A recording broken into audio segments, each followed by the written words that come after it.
നമസ്കാരം.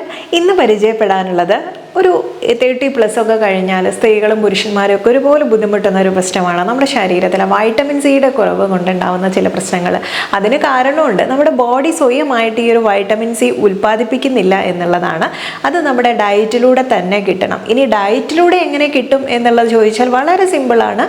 പലതരം ബെഴീസ് അല്ലെങ്കിൽ സ്പ്രൗട്ട്സ്, നമുക്ക് ലീഫി വെജിറ്റബിൾസ് പോലുള്ളത്, അതുപോലെ തന്നെ ബെൽ പെപ്പേഴ്സ് അല്ലെങ്കിൽ ക്യാപ്സിക്കം എന്ന് പറയുമല്ലോ, അതിൻ്റെ പല കളറുകളുണ്ട്, അതൊക്കെ ഉപയോഗപ്പെടുത്താം. സ്ട്രോബെറി, ബ്ലൂബെറി തുടങ്ങിയിട്ടുള്ളവയൊക്കെ. ഇതൊക്കെ ഓപ്ഷണലാണ് കേട്ടോ. ഇതൊന്നും നമുക്ക് കിട്ടാൻ അത്ര തന്നെ സുലഭമായിട്ടുള്ളതല്ല എന്നുള്ളത് കൊണ്ട് നമുക്ക് ഓറഞ്ച്, നാരങ്ങ ഇതുപോലുള്ള സാധനങ്ങളൊക്കെ ഉണ്ടല്ലോ, വൈറ്റമിൻ സിയുടെ കലവറ തന്നെയാണ്. അതുപോലെ തന്നെ ഈസി ആയിട്ട് നമുക്ക് പെട്ടെന്ന് ഉപയോഗിക്കാൻ പറ്റുന്നതും കൂടുതലായിട്ട് നമ്മുടെ വീട്ടുമുറ്റത്തൊക്കെ കാണുന്നതുമായിട്ടുള്ള പേരക്കയിലൊക്കെ വളരെയധികം വൈറ്റമിൻ അടങ്ങിയിട്ടുണ്ട്. അതുപോലെ പപ്പായ, പൈനാപ്പിൾ തുടങ്ങിയിട്ടുള്ള കാര്യങ്ങളൊക്കെ നമുക്ക് ഉപയോഗപ്പെടുത്താം. അപ്പം ഇതൊക്കെ കഴിക്കാത്തവരാണെങ്കിൽ എങ്ങനെയെങ്കിലുമൊക്കെ ഡയറ്റിൽ ഉൾപ്പെടുത്താം കേട്ടോ. കാരണം ഞാൻ പറഞ്ഞു, ശരീരം സ്വയമായിട്ട് അത് ഉൽപ്പാദിപ്പിക്കുന്നില്ല. ഇത് നമ്മൾ ഡയറ്റിനെ ഡിപ്പെൻഡ് ചെയ്യുക തന്നെ വേണം. ഇനി അല്ലെങ്കിൽ മറ്റൊരു ഓപ്ഷൻ ഉണ്ട്, അതാണ് നമ്മുടെ സപ്ലിമെൻറ്റ്സ്. ഈ വൈറ്റമിൻ സി ആയാലും ഒരു 75 മില്ലിഗ്രാം വരെയൊക്കെ നമുക്ക് ഒരു ദിവസം ആവശ്യമുള്ളൂ. ഇത് അമിതമായി കഴിഞ്ഞാൽ ഗുണത്തിലേറെ ദോഷം ചെയ്യാറുണ്ട്. അത് ചില അസുഖങ്ങൾ അല്ലെങ്കിൽ ആരോഗ്യ പ്രശ്നങ്ങൾ തന്നെ ഉണ്ടാക്കാറുണ്ട്. അപ്പം ശരി, ഒരു ഗർഭിണിയായിരിക്കുമ്പോൾ 75 പോരെ, ഒരു 120 മില്ലിഗ്രാം വരെയൊക്കെ തന്നെ ആവശ്യമായിട്ട് വരും. അതുകൊണ്ടാണ് നമ്മൾ ആ സമയത്ത് സപ്ലിമെൻ്റ് എക്സ്ട്രാ എടുക്കുന്നത് തന്നെ. വാതദോഷത്തെ ബാലൻസ് ചെയ്യാൻ വേണ്ടിയിട്ടും നമ്മുടെ നെർവസ് സിസ്റ്റത്തിനും മെമ്മറി കൂട്ടാൻ വേണ്ടിയിട്ടും അല്ലെങ്കിൽ ഡിമെൻഷ്യ പോലുള്ള പ്രശ്നങ്ങളൊന്നും വരാതിരിക്കാനും ക്യാൻസർ സെൽസ് വളരാതിരിക്കാൻ, അതും അല്ലെങ്കിൽ അയണിൻ്റെ ഇൻടേക്ക് അല്ലെങ്കിൽ നമ്മൾ അയൺ അടങ്ങിയിട്ടുള്ള ആഹാരങ്ങൾ കഴിക്കുന്നുണ്ടെങ്കിലും ഈ വൈറ്റമിൻ സി അടങ്ങിയിട്ടുള്ള ആഹാരം കഴിക്കുമ്പോൾ അതിൻ്റെ അബ്സോർപ്ഷൻ അല്ലെങ്കിൽ ആഗിരണം കൂട്ടാൻ ഇത് സഹായിക്കും എന്നുള്ളതാണ്. അതുകൊണ്ട് തന്നെ നമുക്ക് അനീമിയ പോലുള്ള, വിളർച്ച പോലുള്ള പ്രശ്നങ്ങളൊന്നും വരാതിരിക്കാനും കൂടെ സഹായിക്കുന്നുണ്ട്. ഇനി നമുക്ക് ഏറെ പ്രിയങ്കരമായിട്ടുള്ള ഒരു വിഷയം പറയാം.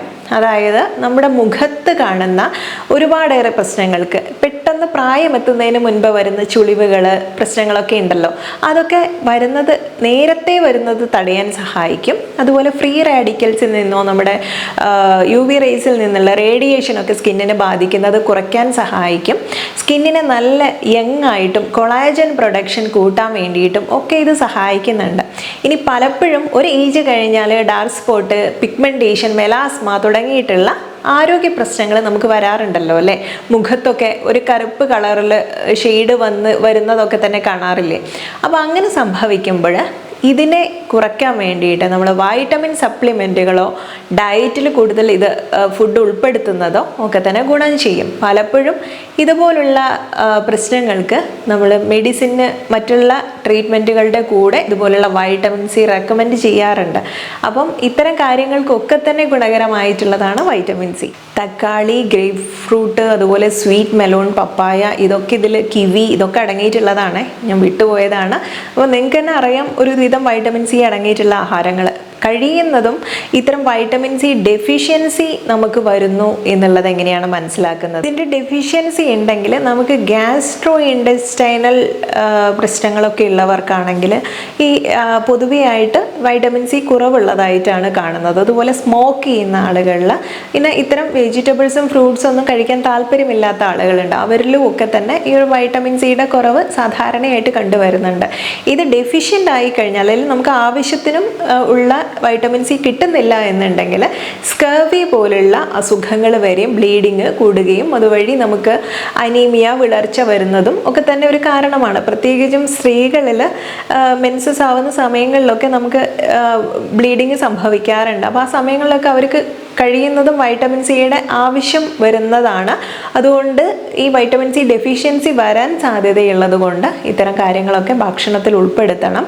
അതുപോലെ തന്നെ ഇരുമ്പടങ്ങിയിട്ടുള്ള ആഹാരങ്ങൾ കഴിച്ചാൽ അതിൻ്റെ ഗുണം കിട്ടണമെന്നുണ്ടെങ്കിൽ തീർച്ചയായിട്ടും വൈറ്റമിൻ സിയുടെ ഒരു പ്രസൻസ് നമ്മുടെ ഡയറ്റിൽ വേണം എന്നുള്ളതാണ്. ആൻറ്റി ഓക്സിഡൻസ് മോളിക്യൂൾസ് ഇതിൽ അടങ്ങിയിട്ടുണ്ട് എന്നുള്ള അറിയാലോ. അതുകൊണ്ട് തന്നെ നമ്മുടെ ഒരു ഇമ്മ്യൂൺ സിസ്റ്റത്തിനെ ഇത് നല്ല സപ്പോർട്ട് ചെയ്ത് നിലനിർത്താൻ സഹായിക്കുന്നുണ്ട്. അതുപോലെ സ്കിൻ ഡിഫെൻസ് മെക്കാനിസം തന്നെ ഒന്ന് സ്ട്രോങ് ആക്കാൻ സഹായിക്കുന്നുണ്ട്. വൈറ്റമിൻ സി അടങ്ങിയിട്ടുള്ള ഫുഡ് കഴിക്കുന്നവരാണെങ്കിലും വൈറ്റമിൻ സി കറക്റ്റ് ആയിട്ടുള്ള അളവിൽ ശരീരത്തിലുണ്ടെങ്കിൽ യൂറിക് ആസിഡ് ലെവൽ കുറയ്ക്കാൻ വേണ്ടിയിട്ടും കണ്ണിനെ സംബന്ധിക്കുന്ന അസുഖങ്ങളൊക്കെ വരുന്നത് കുറയ്ക്കാൻ വേണ്ടിയിട്ട് അങ്ങനെയുള്ള ഒരുപാടേറെ ഗുണങ്ങളും ഇതിനുണ്ട്. അതുപോലെ നമുക്ക് ഇടയ്ക്കിടയ്ക്ക് വരുന്ന കോമൺ കോൾഡ് ഉണ്ടല്ലോ, ജലദോഷം തുമ്മൽ പ്രശ്നങ്ങളൊക്കെ, അതിനെയൊക്കെ കുറയ്ക്കാൻ സഹായിക്കും. കാരണം നമ്മുടെ ബോഡിയുടെ ആ ഒരു പ്രതിരോധ ശേഷിയെ തന്നെ നന്നാക്കാൻ സഹായിക്കും. സപ്പോർട്ടീവ് ഘടകമാണ് ഈ വൈറ്റമിൻ സി എന്നുള്ളത്. അപ്പം ഇത് നമ്മൾ അത്ര നിസ്സാരമായിട്ട് കാണേണ്ട ഒന്നല്ല.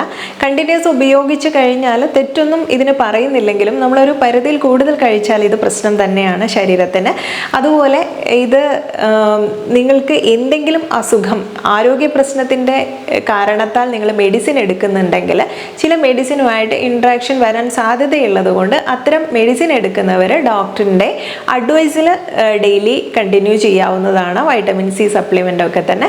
അപ്പം ഇത് നിങ്ങൾക്ക് ശരീരത്തിലും നമ്മുടെ ആരോഗ്യത്തിൽ ഒരുപാടേറെ വ്യത്യാസം വരുത്താൻ പറ്റും കേട്ടോ. അതുപോലെ തന്നെ സ്കിൻ പ്രശ്നങ്ങൾ ഉള്ളവർക്കും ഒക്കെ തന്നെ നല്ലൊരു സൊല്യൂഷൻ ആയിരിക്കും വൈറ്റമിൻ സി എന്നുള്ളത്. അപ്പോൾ ഇന്നത്തെ വീഡിയോയിൽ പരിചയപ്പെട്ടിട്ടുള്ള വിവരങ്ങളൊക്കെ നിങ്ങൾക്ക് യൂസ്ഫുൾ ആയിട്ടുള്ളതായിരിക്കും.